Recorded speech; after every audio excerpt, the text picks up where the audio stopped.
Eu sei que, assim como eu, vocês aí também têm aqueles momentos da vida em que estão precisando ler alguma coisa curta e que seja leve e que não vá trazer nenhum desgraçamento mental, que vá fazer a gente passar o tempo muito bem acompanhado, mas sem sofrer. Porque, né, tem momentos que a gente só quer esse conforto. Então, por isso, hoje eu vou falar aqui para vocês de 3 leituras recentes que eu adorei ter feito e que me reconfortaram, que me deixaram muito feliz de ter lido, porque eu tava precisando, passando por momentos difíceis e elas foram como um abraço para mim. Hoje a gente vai comentar sobre esses 3 livrinhos aqui, ó, curtinhos, que vocês podem não só ler rápido, como também se sentir abraçados.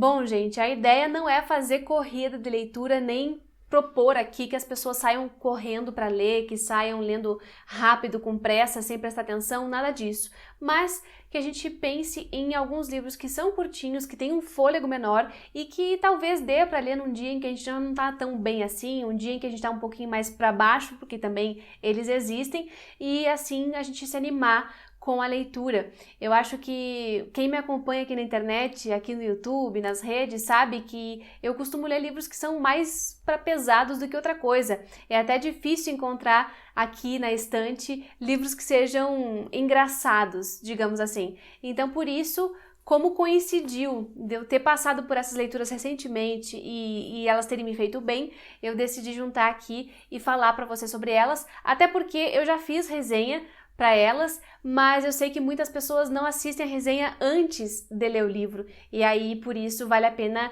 reforçar essas indicações e falar de uma maneira mais leve. Mas antes de eu continuar falando sobre os livros, deixa eu lembrar vocês que se vocês estão chegando agora no canal, sejam muito bem-vindos, muito obrigada pela companhia. Aproveitem para dar uma olhadinha nos conteúdos que eu produzo por aqui. Se gostarem, se inscrevam, porque isso é muito importante para quem está desse lado, criando vídeos toda semana no YouTube. Deixem um like aqui para também fazer com que esse conteúdo chegue a outros leitores que podem gostar dele. E vai comentando comigo, vão comentando vocês todos aí comigo, o que vocês sugeririam num caso de um vídeo como esse, o que vocês me sugerem também de livros parecidos com os que eu vou mencionar aqui, porque é sempre bom a gente ter cartas na manga, livros que sejam bons, curtinhos, leves, que entretenham, que animem a gente tá sempre precisando desse tipo de dica, então não deixe de comentar aqui embaixo, porque eu vou adorar colocar mais livros na lista. Também confiram tudo que eu deixo na caixa de descrição do vídeo, porque é nesse espaço onde eu coloco os meus links comissionados, por exemplo,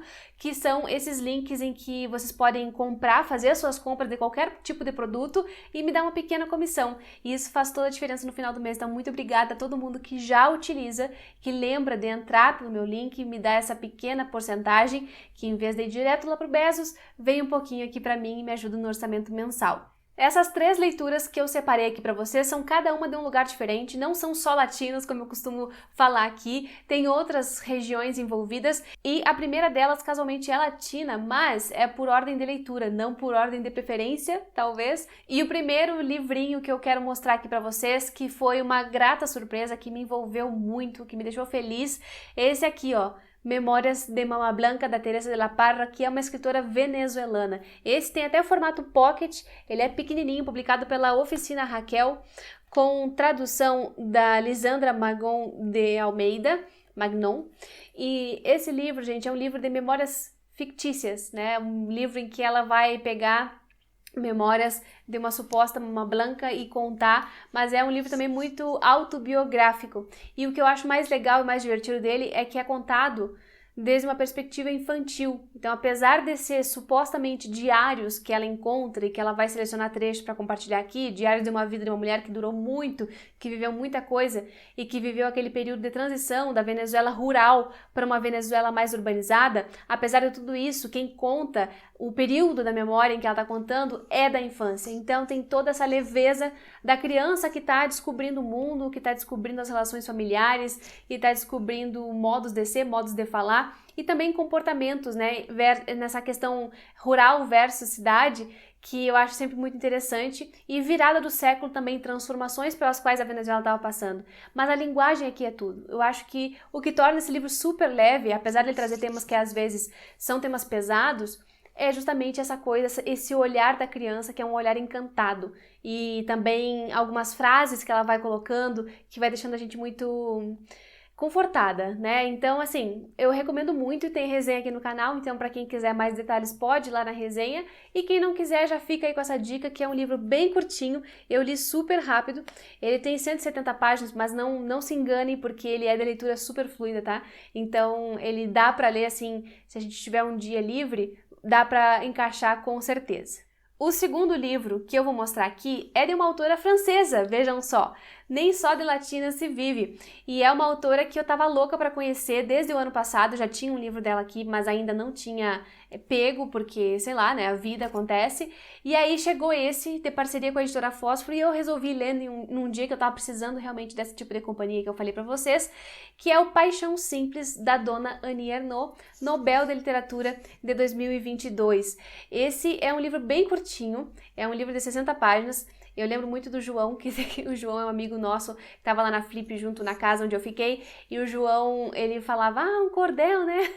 É mais um cordel da Dona Annie, e sim, é um cordel nesse sentido, porque ele é super curtinho e tem 60 páginas, é assim, começa na página 13 a história, né? Mas é muito gostoso de ler, e aqui a Dona Annie vai falar sobre uma paixão que ela teve por um homem, quando mais nova, lá pela década de 90, um homem que era casado. E aí ela vai falar simplesmente sobre esse estado de apaixonamento que a gente passa, eventualmente na vida. Eu espero pelo menos que algum de vocês aí já tenha passado, eu já passei. E é uma situação em que a gente fica completamente alucinado, que a gente fica com a cabeça completamente perdida e só quer viver aquele relacionamento, né? E a Annie fala muito sobre isso, ela não cita o nome do cara, mas ela vai falar como foi isso, como isso afetou a sua vida e mudou radicalmente a sua maneira de se portar, de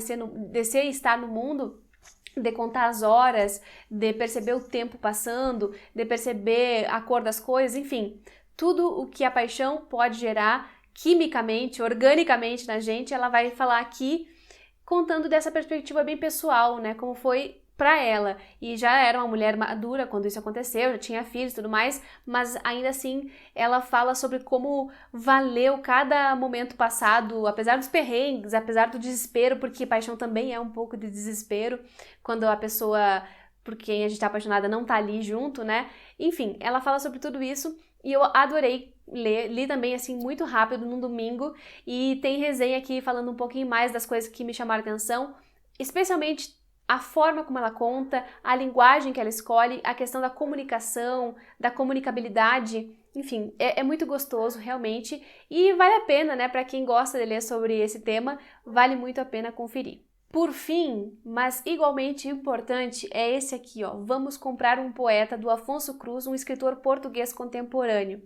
Eu tô muito feliz em indicar, porque fazia tempo que eu não pegava um autor português, além do Saramago, né, para ler, e o Afonso Cruz é um escritor que tá aí produzindo muita coisa, tem muitos livros publicados, e ele tá toda hora no Brasil, tipo o Walter Hugo Mãe, que adora o Brasil, e ele é publicado pela editora Dublinense, e esse livro também é um livro edição pocket, ele é pequenininho, ele faz parte de uma coleção chamada Gira, que é uma coleção que publica autores de língua portuguesa, incluindo Portugal, incluindo Moçambique e outros países. E nesse aqui, o Afonso Cruz, em também pouquíssimas páginas, tipo 90 páginas da história, ele vai fazer uma espécie de distopia. Existe uma sociedade que a gente não sabe o nome nem o local, em que as pessoas vivem para o trabalho, para o mercado, para as questões financeiras,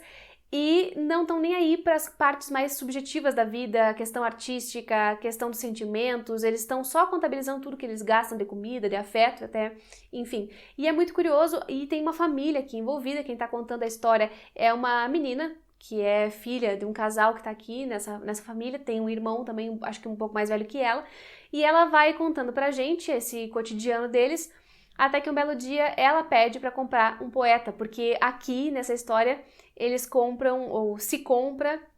em vez de pets, se compra artistas de todos os tipos. E tem loja de poetas. E aí eles vão até uma loja, escolhem um poeta, levam para casa e esse poeta revoluciona a vida deles. A história é muito simples nesse sentido, mas não é simplória, porque ela vai trazer também várias questões sobre arte, sobre aquilo que a gente espera da poesia, o que a poesia pode mesmo fazer por nós, o que ela mostra, o que deixa de mostrar, o que ela incomoda.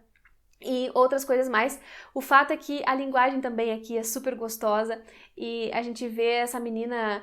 se dando conta de que tudo começa a mudar quando esse cara tá ali fazendo companhia para eles, tá propondo ideias que ela nunca tinha tido e tá fazendo com que saia da zona de conforto, né? Então ela começa até a falar um pouco mais, de uma maneira um pouco mais elaborada, e ela nota isso e é uma comoção, enfim. E é a velha questão, né, do que a gente está priorizando na vida. A gente está priorizando o dinheiro, a gente está priorizando o trabalho, a gente quer que as coisas sejam sempre necessariamente úteis, a gente dá valor para isso e menospreza aquilo que é inútil, que não serve para nada, né? Se a gente pensar que uma das definições de arte é que ela não serve para nada, fica muito fácil descartar, né? Só que o papel e o patrimônio que ela nos dá em troca por esse contato é muito grande, enfim. Então, é um livro que eu adorei, eu li também, assim, 24 horas, praticamente. Eu teria lido ele todo num dia só se eu tivesse começado cedo, mas eu comecei de noite, terminei na tarde seguinte, e de todas formas, assim, é um livro que me pegou, que eu adorei e que eu recomendo com muita força para vocês. Então tá aqui, esses são os 3 livrinhos que eu queria recomendar no vídeo de hoje, para quem tá precisando de um abraço em forma de livro, para quem tá querendo só se entreter de uma maneira bem feita, claro, mas se entreter sem sofrer muito. Para quem está precisando de um conforto literário, eu recomendo esses 3 livrinhos com certeza, e quando eu tiver mais livros para somar a essa lista, eu trago para vocês em primeira mão, tá bom? Espero que tenham gostado do vídeo, comentem aqui embaixo se vocês já leram esses autores, se vocês ficaram com vontade de ler, e a gente vai trocando uma ideia maior aqui pelos comentários, que essa é sempre a melhor parte. Muito obrigada pela companhia até o final do vídeo, muito obrigada apoiadores e apoiadoras do canal que fazem com que eu continue por aqui. Se vocês gostam do meu trabalho, considerem também se tornar apoiadores. A partir de R$ 4,99 vocês já podem ajudar e muito o meu trabalho. Um beijo e até o próximo vídeo.